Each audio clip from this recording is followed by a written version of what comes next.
Period ਦੇ ਦੌਰਾਨ ਹੁਣ ਤਾਂ ਬਹੁਤ ਚੀਜ਼ਾਂ ਆ ਗਈਆਂ, ਪੈਡਸ ਆ ਗਏ, ਔਰ ਪੈਡਸ ਦੇ ਵਿੱਚ ਵੀ ਬਹੁਤ ਸਾਰੇ ਸਾਈਜ਼ਸ ਦੇ, ਬਹੁਤ ਸਾਰੇ ਤਰ੍ਹਾਂ ਦੇ, ਕਾਟਨ ਦਾ, ਜੈਲ ਵਾਲਾ, ਇਹ ਉਹ, ਔਰ ਮੈਂਸਟਰੁਅਲ ਕੱਪ ਜਿਹੜੀ ਹੈ ਲੇਟੈਸਟ ਜਿਹੜੀ ਤਕਨੀਕ ਹੈਗੀ ਆ। ਉਸ ਤੋਂ ਪਹਿਲਾਂ ਇਹਦੇ ਬਾਰੇ 'ਚ ਡਿਟੇਲ 'ਚ ਜਾਵਾਂ। ਜਿਹੜੇ ਲੋਕ ਅਜੇ ਵੀ ਔਰਤਾਂ ਆਪਣੀਆਂ ਬੱਚੀਆਂ ਨੂੰ ਕੱਪੜਾ ਵਰਤਣ ਦੀ ਸਲਾਹ ਦਿੰਦੀਆਂ, ਜਾਂ ਜਿਹੜੀਆਂ ਔਰਤਾਂ ਅਜੇ ਵੀ ਕੱਪੜਾ ਵਰਤ ਰਹੀਆਂ ਹਾਈਜੀਨਿਕਲੀ, ਉਹ ਕਿੰਨਾ ਕੁ ਸਹੀ? ਹਰ ਵਾਰ ਬਹੁਤ ਜ਼ਿਆਦਾ ਪੇਨ ਹੁੰਦਾ ਤੇ ਤੁਸੀਂ ਪੇਨ ਕਿਲਰ ਖਾਂਦੇ ਆ, ਕੋਈ ਦਰਦਨਾਸ਼ਕ ਦਵਾਈ ਖਾਂਦੇ ਆ, ਹਰ ਵਾਰੀ ਨਾ ਖਾਓ। ਕਹਿੰਦੇ ਕਿ ਵਿਆਹ ਤੋਂ ਬਾਅਦ ਤੁਹਾਡੀ ਡਿਲੀਵਰੀ ਦੇ ਦੌਰਾਨ ਪ੍ਰੋਬਲਮਸ ਆਉਂਦੀਆਂ। ਇੱਕ ਤਾਂ ਇਹਦੀ ਹਕੀਕਤ ਜਾਣਨਾ ਚਾਹੁੰਦੀ ਆ।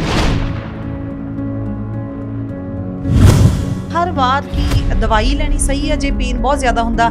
ਇਹ ਵੀ ਨਾਲ ਕਿਹਾ ਜਾਂਦਾ ਕਿ ਕਹਿੰਦੇ ਕਿ ਜੇ ਪਹਿਲਾਂ ਪੇਨ ਹੁੰਦਾ ਹੈ, ਵਿਆਹ ਜੇ ਤੁਹਾਡਾ ਹੁੰਦਾ, ਉਸ ਤੋਂ ਬਾਅਦ ਕੁਦਰਤੀ ਉਹ ਹਟ ਜਾਂਦਾ, ਤੇ ਜੇ ਪਹਿਲਾਂ ਨਹੀਂ ਹੁੰਦਾ, ਕਈ ਵਾਰੀ ਹੁੰਦਾ ਕਿ ਬਾਅਦ ਸ਼ੁਰੂ ਹੋ ਜਾਂਦਾ। ਇਹ ਇਦਾਂ ਦੀਆਂ ਧਾਰਨਾਵਾਂ 'ਚ ਹਕੀਕਤ ਕੀ? ਇਹਨਾਂ ਚੀਜ਼ਾਂ ਨੂੰ ਲੈ ਕੇ ਬੇਹੱਦ ਰੌਲਾ ਪੈਂਦਾ ਕਿ ਜਿਹੜੇ ਜੈਲੀ ਪੈਡਸ ਹੈਗੇ, ਹਾਲਾਂਕਿ ਕਿਹਾ ਜਾਂਦਾ ਕਿ ਇਹ ਜ਼ਿਆਦਾ ਦੇਰ ਸੋਖਣ ਦੀ ਸਮਰੱਥਾ ਰੱਖਦੇ ਆ, ਇਹ ਤੁਹਾਡੇ ਕੱਪੜੇ ਨਹੀਂ ਖਰਾਬ ਹੋਣ ਦਿੰਦੇ, ਪਰ ਇਹਦੇ ਸਿਹਤ ਨੂੰ ਲੈ ਕੇ ਕੁਝ ਨੈਗੇਟਿਵ ਖਬਰਾਂ ਵੀ ਤਾਂ ਇਹਦੇ ਮਾਮਲੇ 'ਚ ਆਈਆਂ।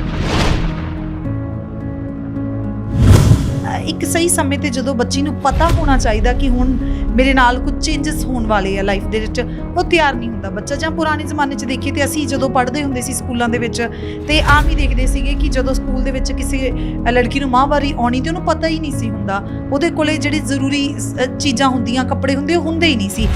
ਕਿੰਨਾ ਜ਼ਰੂਰੀ ਹੈ ਕਿਸ ਏਜ ਦੇ ਵਿੱਚ ਆ ਕੇ ਮਾਂ ਤੇ ਬਾਪ ਦੋਨਾਂ ਨੂੰ ਹੀ ਗੱਲ ਕਰ ਲੈਣੀ ਚਾਹੀਦੀ ਬੱਚੀ ਨਾਲ, ਔਰ ਬੱਚੀ ਤਿਆਰ ਹੋਵੇ, ਕਿਸ ਏਜ 'ਚ ਆ ਕੇ ਗੱਲ ਕਰਨੀ ਚਾਹੀਦੀ, ਔਰ ਕਿਸ ਤਰੀਕੇ ਦੇ ਨਾਲ ਗੱਲ ਕੀਤੀ ਜਾ ਸਕਦੀ ਆ।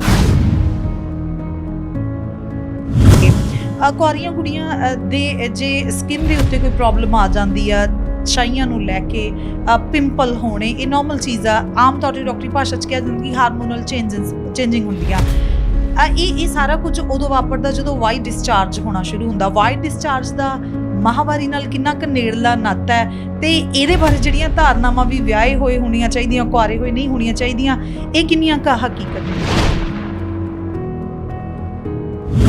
ਮੈਂਸਟਰੁਅਲ ਕੱਪਸ ਦੇ ਬਾਰੇ 'ਚ ਵੀ ਮੇਰੀ ਇੱਧਰ ਆਉਣ ਤੋਂ ਪਹਿਲਾਂ ਮੈਂ ਆਪਣੀਆਂ ਦੋਸਤ ਜਿਹੜੀਆਂ ਕੁੜੀਆਂ ਹੈਗੀਆਂ ਉਹਨਾਂ ਨਾਲ ਗੱਲਬਾਤ ਕੀਤੀ ਜਿਹੜੀਆਂ ਯੂਜ਼ ਕਰਦੀਆਂ। ਉਹਨਾਂ ਦਾ ਕਹਿਣਾ ਸੀ ਕਿ ਇੱਕ ਤਾਂ ਇਹਦੇ ਬਾਰੇ 'ਚ ਜ਼ਰੂਰ ਪੁੱਛੋ, ਭਾਵੇਂ ਕਿ ਅਸੀਂ ਉਹਨੂੰ 2-3 ਵਾਰ ਯੂਜ਼ ਕਰਨ ਤੋਂ ਬਾਅਦ ਬੋਇਲ ਕਰਕੇ ਰੱਖ ਸਕਦੇ ਲੰਬਾ ਟਾਈਮ, ਫਿਰ ਵੀ ਕਿੰਨਾ ਟਾਈਮ ਜਿਹੜਾ ਸਾਨੂੰ ਵਰਤਣਾ ਚਾਹੀਦਾ। ਔਰ ਦੂਜੀ ਚੀਜ਼ ਉਹਨਾਂ ਦਾ ਕਹਿਣਾ ਸੀ ਕਿ ਜਦੋਂ ਫਲੋ ਘੱਟ ਹੁੰਦਾ, ਜਦੋਂ ਆਖਰੀ ਦਿਨ ਹੁੰਦੇ ਆ ਮਾਹਵਾਰੀ ਦੇ, ਉਸ ਵੇਲੇ ਇੱਕ ਸਮੈਲ ਜਿਹੜੀ ਮਹਿਸੂਸ ਹੋਣ ਲੱਗ ਪੈਂਦੀ ਆ, ਉਹਦਾ ਕੀ ਕੌਜ਼ ਕੀ ਹੋ ਸਕਦਾ? यूट्रस एक अंग है, जिमें कन है, नक है, गल है, सब कुछ है। तो अखां चों अंशू बहते हैं, कन्ना चों सैक्रीशन, नक चों बहते हैं।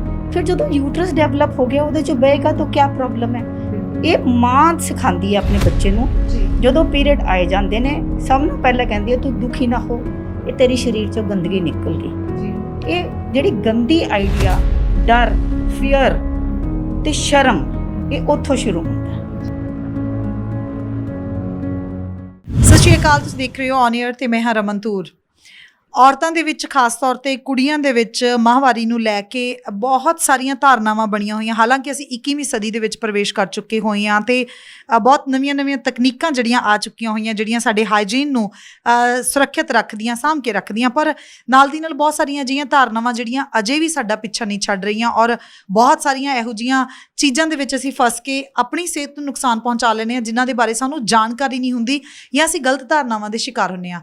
ਮਾਹਵਾਰੀ ਦੇ ਨਾਲ ਸੰਬੰਧਿਤ ਔਰਤਾਂ ਦੀਆਂ ਪ੍ਰੋਬਲਮਾਂ ਦਾ ਜ਼ਿਕਰ ਕਰਨ ਦੇ ਲਈ, ਔਰ ਇਹਨਾਂ ਜਿਹੜੀਆਂ ਧਾਰਨਾਵਾਂ ਬਣੀਆਂ ਹੋਈਆਂ, ਇਹਨਾਂ ਧਾਰਨਾਵਾਂ ਦੇ ਵਿੱਚ ਕਿੰਨੇ ਕੁ ਜਿਹੜੇ ਆ ਸੱਚ ਸਹੀ ਹੈਗਾ ਔਰ ਕਿੰਨਾ ਕੁਝ ਝੂਠ ਹੈਗਾ, ਇਹਨਾਂ ਤਮਾਮ ਚੀਜ਼ਾਂ ਦੇ ਉੱਤੇ ਗੱਲਬਾਤ ਕਰਨ ਦੇ ਲਈ ਇਸ ਵੇਲੇ ਮੇਰੇ ਨਾਲ ਡਾਕਟਰ ਸਰਿਤਾ ਗਰਗ ਮੌਜੂਦ ਨੇ। ਉਹਨਾਂ ਨਾਲ ਇਹਨਾਂ ਚੀਜ਼ਾਂ ਦੇ ਉੱਤੇ ਗੱਲਬਾਤ ਕਰਕੇ ਸਮਝਣ ਦੀ ਕੋਸ਼ਿਸ਼ ਕਰਦੇ ਹਾਂ ਕਿ ਹਕੀਕਤ ਕੀ ਆ, ਔਰ ਕਿਹੜੀਆਂ ਗੱਲਾਂ ਜਿਹੜੀਆਂ ਗਲਤ ਆ, ਤੇ ਉਹਨਾਂ ਦੇ ਮਾਮਲੇ ਦੇ ਵਿੱਚ ਕਿੰਨਾ ਧਿਆਨ ਰੱਖਣਾ ਜ਼ਰੂਰੀ ਆ। ਬਹੁਤ ਬਹੁਤ ਸਵਾਗਤ ਮੈਮ ਤੁਹਾਡਾ। Thank you Raman. ਹਾਂ ਜੀ, ਜਿਹੜੀ ਪੀਰੀਅਡਸ ਨੂੰ ਲੈ ਕੇ ਹਮੇਸ਼ਾ ਹੀ ਇਹ ਬੋਲ ਦਿੱਤਾ ਜਾਂਦਾ ਮਾਹਵਾਰੀ ਨੂੰ ਲੈ ਕੇ ਕਿ ਜੇ ਸਾਨੂੰ ਕੋਈ ਪੁੱਛੇ ਜਾਂ ਕੋਈ ਵੀ ਕਿਸੇ ਨੂੰ ਪੁੱਛਦਾ ਹੈ ਤੇ ਉਹ ਕਹਿ ਦਿੰਦੇ ਕਿ ਮੈਨੂੰ ਪੀਰੀਅਡ ਪ੍ਰੋਬਲਮ ਆ। ਕੀ ਅਸਲ ਦੇ ਵਿੱਚ ਪੀਰੀਅਡ ਪ੍ਰੋਬਲਮ ਹੈ? रमन मैं एक गल कहना चाहनी हाँ कि पीरियड्स प्रॉब्लम है कि नहीं है, ये जिहड़ा आइडिया है, ये लड़की जो पहली बारी पीरियड आती है वो दिमाग विच किवें पाते हैं, उही चलता आ रहा जी, पीढ़ी दर पीढ़ी चलता आ रहा। पीरियड तो कदे प्रॉब्लम आई नहीं जी।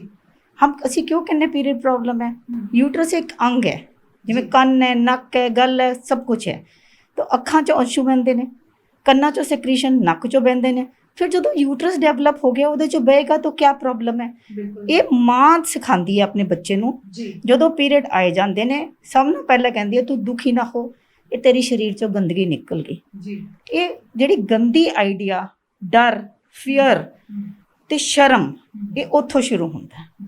ਇਹ ਪੀਰੀਅਡ ਤੋਂ ਪ੍ਰੋਬਲਮ ਹੋ ਹੀ ਨਹੀਂ ਸਕਦਾ। ਇਹ ਪਾਰਟ ਆਫ ਡਿਵੈਲਪਮੈਂਟ ਹੈ। ਜਿਵੇਂ ਜਿਵੇਂ ਅਸੀਂ ਬੜੇ ਹੁੰਦੇ ਹਾਂ, ਅਸੀਂ ਬਚਪਨ ਤੋਂ ਜਵਾਨੀ, ਜਵਾਨੀ ਤੋਂ ਬੁਢਾਪੇ ਜਾਂਦੇ ਹਾਂ, ਇੱਕ ਰੰਗ ਹੈ ਜ਼ਿੰਦਗੀ ਦਾ। ਇਹਨੂੰ ਤੁਸੀਂ ਕਿਸ ਤਰ੍ਹਾਂ ਲੈਂਦੇ ਹੋ ਇਹ ਡਿਪੈਂਡ ਕਰਦਾ ਹੈਗਾ। ਔਰ ਅਸੀਂ ਆਪਣੀ ਨੈਕਸਟ ਪੀੜ੍ਹੀ ਨੂੰ ਇਹ ਪੀਰੀਅਡ ਪ੍ਰੋਬਲਮ ਕਰਕੇ ਨਹੀਂ ਅੱਗੇ ਸ਼ੁਰੂ ਕਰਨਾ। ਇਹੀ ਪ੍ਰੋਬਲਮ ਹੈ ਕਿ ਪਿੰਡਾਂ ਛੱਡ ਸ਼ਹਿਰਾਂ 'ਚ ਵੀ ਇਹੀ ਪ੍ਰੋਬਲਮ ਹੈ। ਇਹਦੇ 'ਚ ਜਿਹਨੂੰ ਅਸੀਂ ਕਹਿੰਦੇ ਕਿ ਟੈਬੂ ਬਣਾ ਦਿੱਤਾ ਗਿਆ ਇਹਦੇ ਬਾਰੇ ਗੱਲ ਕਰਨ ਨੂੰ, ਇੱਥੇ ਹੀ ਅਸੀਂ ਮਾਰ ਖਾਈ। ਤਾਂ ਪੀਰੀਅਡ ਪ੍ਰੋਬਲਮ ਨਹੀਂ ਹੈ। ਯੈਸ, ਜਦੋਂ ਡਿਵੈਲਪਮੈਂਟ ਹੁੰਦੀ ਹੈ, ਯੂਟਰਸ ਡਿਵੈਲਪ ਹੁੰਦਾ ਹੈ, ਪਿਬਰਟੀ ਜਵਾਨੀ ਆਉਂਦੀ ਹੈ, ਐਗ ਬਣਨੇ ਸ਼ੁਰੂ ਹੁੰਦੇ ਹੈ, ਸਰਟਨ ਚੇਂਜਸ ਬੋਡੀ ਵਿੱਚ ਆਉਂਦੀਆਂ ਹੀ ਆਉਂਦੀਆਂ ਹੈਗੀਆਂ। ਇਹ ਆਈਆਂ, ਇਹਨੂੰ ਕਿਵੇਂ ਡੀਲ ਕਰਨਾ ਹੈ? ਇਹਨੂੰ ਜਿਹੜੀ ਵੀ ਘਰ 'ਚ ਲੇਡੀਜ਼, ਮਾਂ, ਭੈਣ, ਐਲਡਰ ਸਿਸਟਰ, ਟੀਚਰ, ਗਾਈਡ, ਇਹਨਾਂ ਨੇ ਅੱਗੇ ਦੱਸਣਾ ਹੈਗਾ। ਤਾਂ ਉਹਦੇ ਮੁਤਾਬਿਕ ਬੱਚੇ ਨੇ ਤਾਂ 9, 10, 11, 11 ਸਾਲ ਦੇ ਬੱਚੇ ਨੇ ਉਹੀ ਮਾਈਂਡ ਵਿੱਚ ਧਾਰਨਾ ਬਿਠਾ ਲੈਣੀ ਹੈ ਔਰ ਉਹ ਚੱਲਦੀ ਜਾਣੀ ਹੈ ਉਮਰ ਭਰ। ਉਹਨੇ ਫਿਰ ਅੱਗੇ ਅਗਲੀ ਪੀੜ੍ਹੀ ਨੂੰ ਦੇ ਦੇਣੀ ਹੈ। ਤਾਂ ਅਸੀਂ ਪੀੜ੍ਹੀ ਦਰ ਪੀੜ੍ਹੀ ਅਸੀਂ ਪੀਰੀਅਡ ਪ੍ਰੋਬਲਮ ਕਿਉਂ ਕਹਿੰਦੇ ਹਾਂ? ਅਸੀਂ ਐਂ ਕਿਉਂ ਨਹੀਂ ਕਹਿੰਦੇ ਕਿ ਮੈਨੂੰ ਨੱਕ ਦੀ ਪ੍ਰੋਬਲਮ ਹੈ? ਅਸੀਂ ਐਂ ਨਹੀਂ ਕਹਿੰਦੇ ਹਾਏ ਮੈਨੂੰ ਤਾਂ ਅੱਖਾਂ ਦੀ ਰੋਣ ਦੀ ਪ੍ਰੋਬਲਮ ਹੈ। ਇਹ ਤਾਂ ਇੱਕ ਔਰਗਨ ਹੈ ਜਿਹੜਾ ਸਿਕਰੀਟ ਕਰੇਗਾ, ਤਾਂ ਇਹਨੇ ਵੀ ਸਿਕਰੀਟ ਕਰਤਾ ਆਪਣਾ ਟਾਈਮ ਸਿਰ। That is all. ਹਮੇਸ਼ਾ ਇਹ ਹੁੰਦਾ ਹੈ ਕਿ ਜਦੋਂ ਵੀ ਘਰ ਦੇ ਵਿੱਚ ਕੁੜੀ ਨੂੰ ਪੀਰੀਅਡ ਆਉਂਦੇ ਆ, ਅੱਜ ਕਾਫੀ ਜ਼ਮਾਨਾ ਬਦਲ ਗਿਆ, ਪਰ ਹਜੇ ਵੀ ਜੇ ਅਸੀਂ ਪਿੰਡਾਂ ਵੱਲ ਨੂੰ ਦੇਖੀਏ ਜਾਂ ਟ੍ਰੈਡੀਸ਼ਨਲ ਫੈਮਲੀਜ਼ ਦੇ ਵੱਲ ਨੂੰ ਦੇਖੀਏ ਤਾਂ ਇੱਕ ਸਹੀ ਸਮੇਂ 'ਤੇ ਜਦੋਂ ਬੱਚੀ ਨੂੰ ਪਤਾ ਹੋਣਾ ਚਾਹੀਦਾ ਕਿ ਹੁਣ ਮੇਰੇ ਨਾਲ ਕੁਝ ਚੇਂਜਸ ਹੋਣ ਵਾਲੇ ਆ ਲਾਈਫ ਦੇ ਵਿੱਚ, ਉਹ ਤਿਆਰ ਨਹੀਂ ਹੁੰਦਾ ਬੱਚਾ। ਜਾਂ ਪੁਰਾਣੇ ਜ਼ਮਾਨੇ 'ਚ ਦੇਖੀਏ ਤਾਂ ਅਸੀਂ ਜਦੋਂ ਪੜ੍ਹਦੇ ਹੁੰਦੇ ਸੀ ਸਕੂਲਾਂ ਦੇ ਵਿੱਚ ਤੇ ਆਮ ਹੀ ਦੇਖਦੇ ਸੀਗੇ ਕਿ ਜਦੋਂ ਸਕੂਲ ਦੇ ਵਿੱਚ ਕਿਸੇ ਲੜਕੀ ਨੂੰ ਮਾਹਵਾਰੀ ਆਉਣੀ ਤੇ ਉਹਨੂੰ ਪਤਾ ਹੀ ਨਹੀਂ ਸੀ ਹੁੰਦਾ, ਉਹਦੇ ਕੋਲੇ ਜਿਹੜੀ ਜ਼ਰੂਰੀ ਚੀਜ਼ਾਂ ਹੁੰਦੀਆਂ, ਕੱਪੜੇ ਹੁੰਦੇ, ਉਹ ਹੁੰਦੇ ਹੀ ਨਹੀਂ ਸੀ। ਕਿੰਨਾ ਜ਼ਰੂਰੀ ਹੈ ਕਿਸ ਏਜ ਦੇ ਵਿੱਚ ਆ ਕੇ ਮਾਂ ਤੇ ਬਾਪ ਦੋਨਾਂ ਨੂੰ ਹੀ ਗੱਲ ਕਰ ਲੈਣੀ ਚਾਹੀਦੀ ਬੱਚੀ ਨਾਲ, ਔਰ ਬੱਚੀ ਤਿਆਰ ਹੋਵੇ, ਕਿਸ ਏਜ 'ਚ ਆ ਕੇ ਗੱਲ ਕਰਨੀ ਚਾਹੀਦੀ ਔਰ ਕਿਸ ਤਰੀਕੇ ਦੇ ਨਾਲ ਗੱਲ ਕੀਤੀ ਜਾ ਸਕਦੀ ਆ?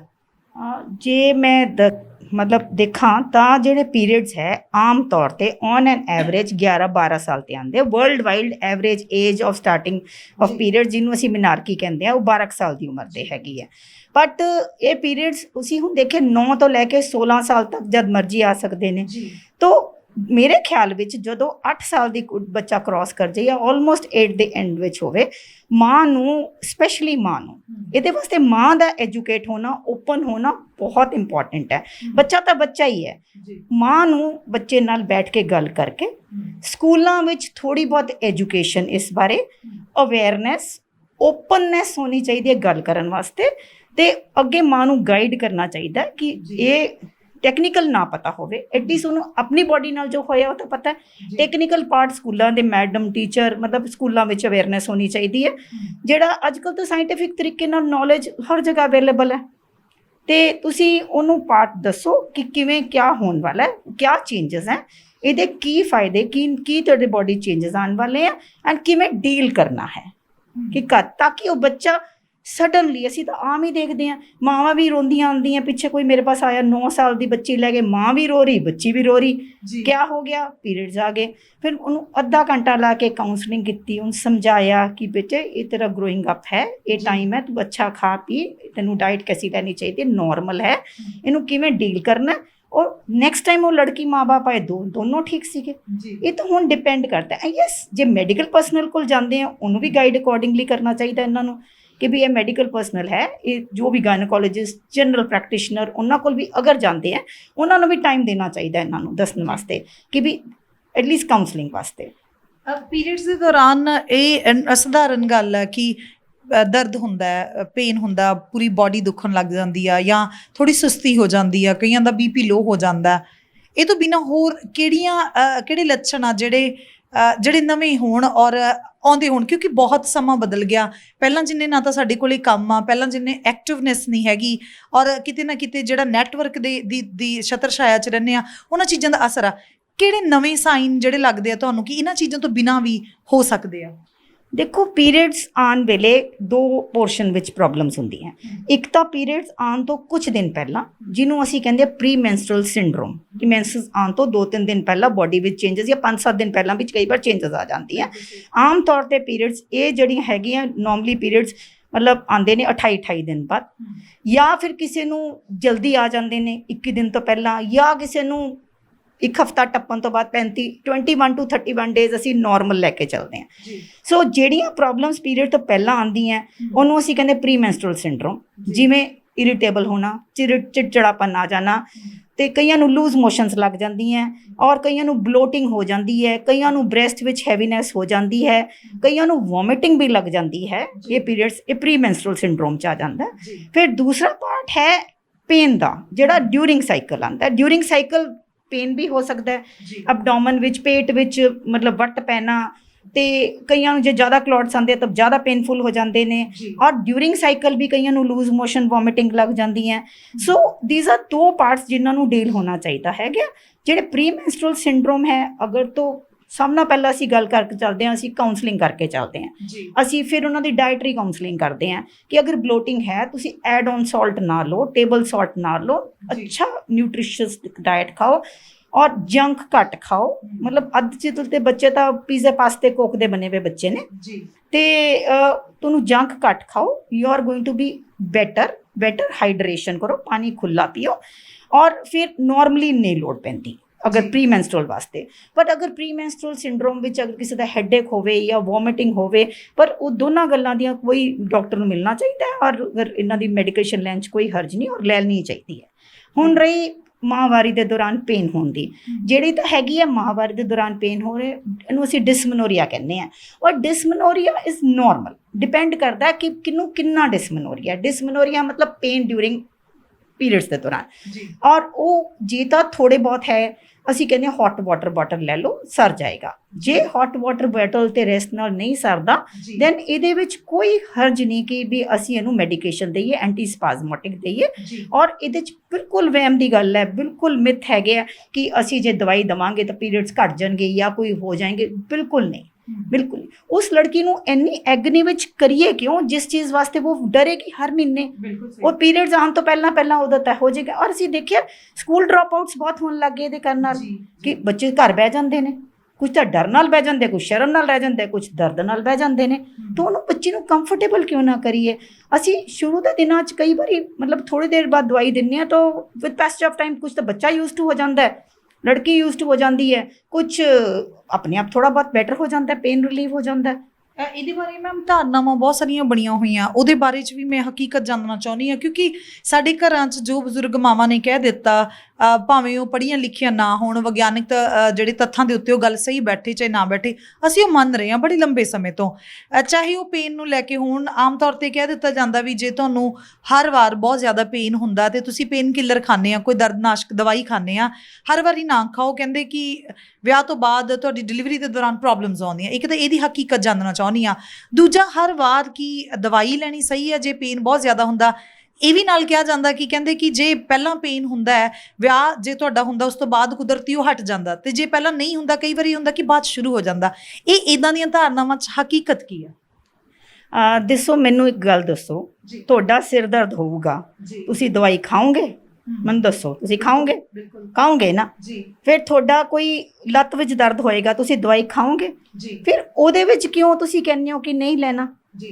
ਇਹਦੇ ਵਿੱਚ ਅਗਰ ਯੂਟਰਸ ਮਤਲਬ ਕਿਵੇਂ ਹੁੰਦਾ, ਇਹਦੇ 'ਚ ਬਲੀਡਿੰਗ ਹੁੰਦੀ ਹੈ ਹਰ ਮਹੀਨੇ, ਉਹਦੀ ਲਾਈਨਿੰਗ ਅੰਦਰੋਂ ਸ਼ੈੱਡ ਹੁੰਦੀ ਹੈ, ਯੂਟਰਸ ਕੰਟਰੈਕਟ ਕਰਦਾ, ਉਹਨੂੰ ਲਾਈਨਿੰਗ ਨੂੰ ਬਾਹਰ ਕੱਢਦਾ, ਸ਼ੈੱਡ ਕਰਦਾ ਬਾਹਰ। ਜਦੋਂ ਮਸਲ ਕੰਟਰੈਕਟ ਕਰੇਗੀ ਯੂਟਰਸ ਦੀ, ਤਾਂ ਉਹ ਪੇਨਫੁਲ ਹੋ ਸਕਦੀ ਹੈ। ਜੇ ਉਹ ਪੇਨਫੁਲ ਹੈ ਤਾਂ ਉਹਦੇ ਵਾਸਤੇ ਰਿਲੈਕਸ ਕਰਨ ਨੂੰ ਕਿਉਂ ਨਹੀਂ ਅਸੀਂ ਦਵਾਈ ਲੈਣੀ? ਕੋਈ ਹਰਜ ਨਹੀਂ ਦਵਾਈ ਲੈਣ ਦਾ। But yes, light pain counselling and hot water bottle ਨਾਲ ਮੈਨੇਜ ਕਰੋ। ਜੇ ਹੈਵੀਅਰ ਪੇਨ ਹੈ, ਮਤਲਬ ਮੋਰ ਸਿਵੀਅਰ ਪੇਨ ਹੈ ਐਂਡ ਹੈਵੀਅਰ ਬਲੀਡਿੰਗ ਹੈ, ਉਹਦੇ ਮੁਤਾਬਿਕ ਡਾਕਟਰ ਦੀ ਸਲਾਹ ਲੈ ਕੇ ਔਨ ਮੈਡੀਕੇਸ਼ਨ ਨਾਲ ਉਹਨੂੰ ਕਰੋ ਟੈਕਲ, ਠੀਕ ਹੈ? ਔਰ ਬੱਚੇ ਨੂੰ ਕੰਫਰਟੇਬਲ ਬਣਾਓ। ਨਾਓ ਦੂਜੀ ਗੱਲ ਕਿ ਵੀ ਅਗਰ ਇਹ ਸਪੋਜ਼ਿੰਗ ਅਸੀਂ ਲੈ ਲਈਏ ਪੀਰੀਅਡ ਪੇਨ, ਤੁਹਾਡੇ ਮੁਤਾਬਿਕ ਕਿ ਡਿਲੀਵਰੀ 'ਚ ਦਿੱਕਤ ਆਏਗੀ? ਬਿਲਕੁਲ ਨਹੀਂ ਜੀ, ਬਿਲਕੁਲ ਨਹੀਂ। ਇਹ ਬਿਲਕੁਲ ਬੜਾ ਸਾਰਾ ਮਿਥ ਹੈ ਔਰ ਇਹ ਰੋਂਗ ਧਾਰਨਾ ਹੈ। ਸਾਡੀ ਗਲਤੀ ਹੈ ਕਿ ਸਾਨੂੰ ਜਿੱਥੇ ਗ੍ਰਾਸ ਰੂਟ ਲੈਵਲ ਤੇ ਜਾ ਕੇ, ਜਿੱਥੇ ਸਾਨੂੰ ਐਜੂਕੇਸ਼ਨ, ਜੀ। ਵਿਮਨ ਐਜੂਕੇਸ਼ਨ, ਮੈਂ ਮਾਵਾਂ ਪਿੰਡਾਂ 'ਚ ਤਾਂ ਪੜ੍ਹੀਆਂ ਵੀ ਘੱਟ ਹੈਗੀਆਂ, ਮੈਂ ਤਾਂ ਇੱਥੇ ਫਿਰ ਕੇ ਪੜ੍ਹੀ ਲਿਖੀ ਮਾਵਾਂ ਦੇ ਵੀ ਆਪਣੇ ਹੈ।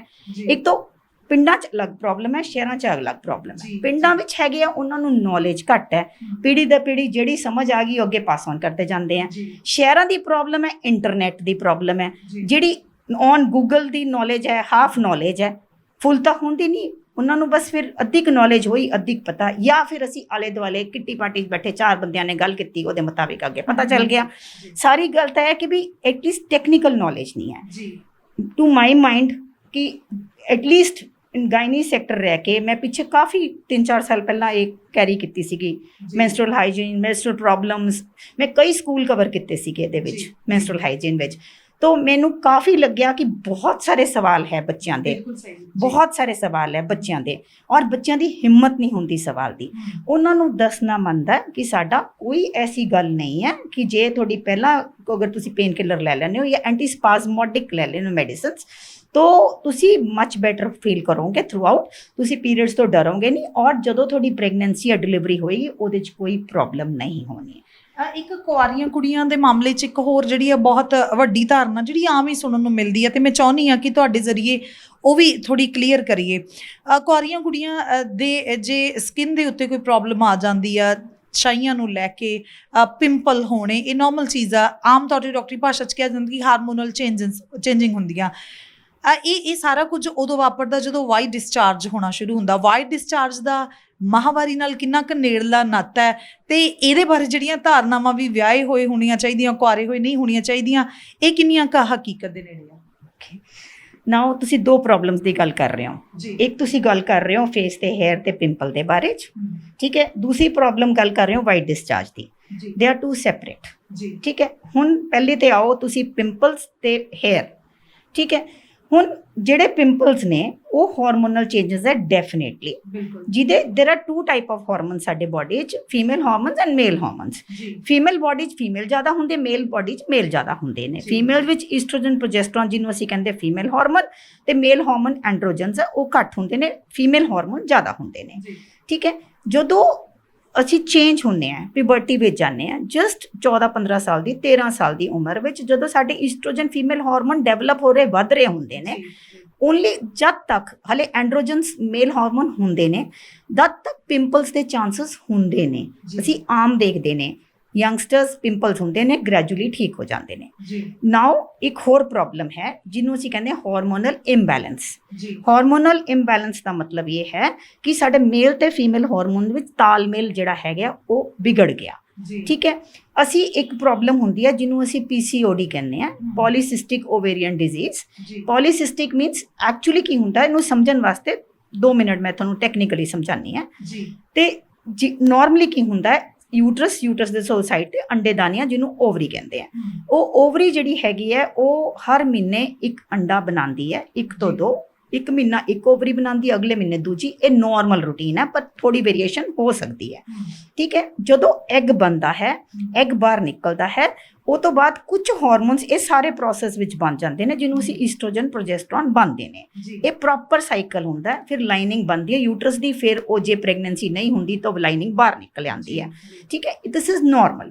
ਕਈ ਵਾਰ ਕੀ ਹੁੰਦਾ ਹੈ, ਦੇਰ ਇਜ਼ ਅ ਵੇਰੀਏਸ਼ਨ, ਮਤਲਬ ਬੈਲੈਂਸ ਵਿਗੜ ਜਾਂਦਾ ਹੈ ਮੇਲ ਫੀਮੇਲ ਹਾਰਮੋਨਸ ਵਿੱਚ। ਜਿਹੜਾ ਐਗ ਹੈ ਉਹ ਪ੍ਰੋਪਰ ਨਹੀਂ ਬਣਦਾ, ਮਤਲਬ ਉਹਨੂੰ ਜੇ 18-20 ਤੇ ਸਾਈਜ਼ ਮਿਲੀਮੀਟਰ ਦੇ ਸਾਈਜ਼ ਤੇ ਆ ਕੇ ਬਾਹਰ ਫੁੱਟਣਾ, ਉਹਨੂੰ ਆਪਣੇ ਸ਼ੈਲ ਚੋਂ ਬਾਹਰ ਨਿਕਲਣਾ ਹੁੰਦਾ, ਉਹ ਨਹੀਂ ਨਿਕਲਦਾ। ਉਹ 4-5-6 ਸਾਈਜ਼ ਮਿਲੀਮੀਟਰ ਤੇ ਰੁਕ ਜਾਂਦੇ ਨੇ।